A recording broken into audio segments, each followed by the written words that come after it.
My dear students, good morning.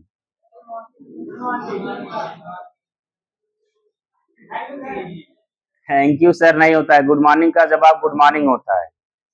तो चलिए, कल जैसा कि फ्यूचर इंडेफिनिट टेंस का चारों सेंटेंस बनाना हम लोग पूरा कर लिए हैं, और आज का क्या है, future continuous tense.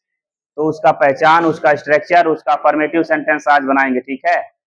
Understand? Yes sir. तो चलिए शुरू करते हैं। आज का डेट आप लोग कॉपी करते रहेंगे।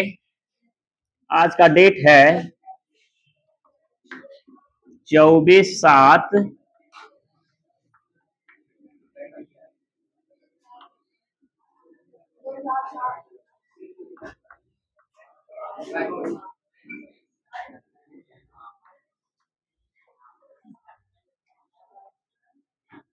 Future continuous tense. क्या है?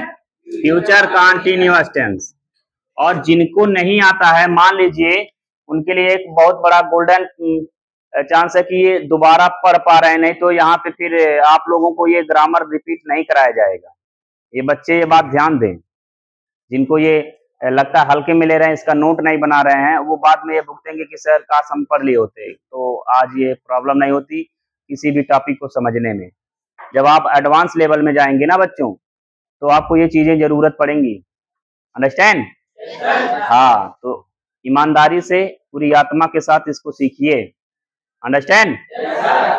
तैयार हैं आप लोग? Okay, are you ready? चलिए ठीक है। अब ये हो गया। अब देखते हैं पहचान क्या है इसका। पहचान होता है इसका वाक्य के अंत में देखिए रहा होगा, यानी कर्ता कोई भी काम कर रहा होगा। ठीक है, इसके लिए हम यहां पे लिख देंगे कर रहा होगा, रही होगी यानी कर रही होगी। ठीक है, उसे आप ऐड कर लेंगे। ओके, कर रही होगी या कर रहे होंगे। अंडरस्टैंड? कर रहे होंगे या कर रहा हूंगा।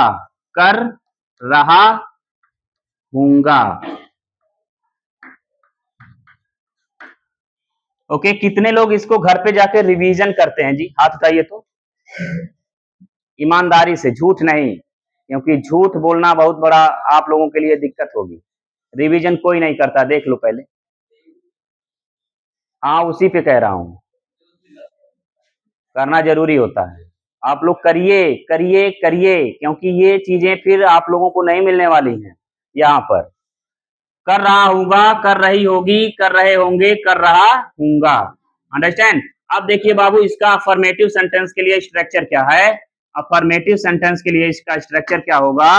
सबसे पहले होगा सब्जेक्ट। क्या होगा? Subject is must topic in every sentence for creating. Understand? यानी कि सब्जेक्ट यानी कर्ता एक ऐसा शब्द है जो सेंटेंस बनाने में हर जगह प्रयुक्त किया जाता है। इसके बिना आप कोई भी सेंटेंस नहीं बना सकते हैं। अंडरस्टैंड? तो सब्जेक्ट का आना लाजमी है और वो आएगा ही आएगा। अंडरस्टैंड? सब्जेक्ट प्लस विल शैल, यहां पे हम लगा सकते हैं विल बी प्लस शैल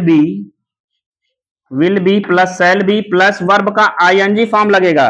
यानी कि कोई भी रूप आप लगाएंगे, जैसे राइट, क्या हो जाता है? राइट, तो उसका आप कर देंगे राइटिंग। फाइट का फाइटिंग, कम का कमिंग, गो का गोइंग, रीड का रीडिंग, लर्न का लर्निंग, रिमेंबर का रिमेंबरिंग। अंडरस्टैंड? कट का कटिंग, पुट का पुटिंग, कीप का कीपिंग। अंडरस्टैंड? इसमें आप आईएनजी फॉर्म का प्रयोग करेंगे। ओके, यानी कि अफर्मेटिव सेंटेंस से लेकर के इंट्रोगेटिव निगेटिव सेंटेंस तक आप केवल इंट्रोगेटिव सेंटेंस तक ले करके केवल आप आईएनजी फॉर्म प्रयोग करेंगे। ठीक है, इसमें क्रिया का चौथा रूप प्रयोग होगा। अंडरस्टैंड? ये बात कितने लोगों को समझ में आई? आईएनजी फॉर्म जानते हैं ना आप लोग? ओके, बहुत बढ़िया। तो आईएनजी फॉर्म प्लस ऑब्जेक्ट क्या होगा? ऑब्जेक्ट की हिंदी जानते हैं ना आप लोग? इसका मतलब होता है कर्म। क्या होता है? कर्म। एक सूत्र है कर्ता क्रिया कर्म। अंडरस्टैंड? ओके, और कोई क्वेश्चन किसी के मन में? चलिए, अब आप एग्जाम्पल समझिए, जैसे कि हिंदी पहले बता दें तब उसके बाद हम बोलेंगे, ताकि आप लोग पहले आश्वस्त हो जाइए कि हाँ इसी प्रकार का सेंटेंस हम पाएंगे। वह बाग में आम खा रहा होगा। बात नहीं, वह बाग में आम खा रहा होगा। अंडरस्टैंड? अब देखिए, सबसे पहले सब्जेक्ट है सिंगुलर, तो यहां पे क्या लगाएंगे? He will be eating mango. कहां खा रहा होगा? बाग में। Eating mango in the garden. क्या आप समझ पा रहे हैं? वेरी गुड, बहुत बढ़िया। चलिए आज इसका अफर्मेटिव सेंटेंस हम समझते हैं, ठीक है ना।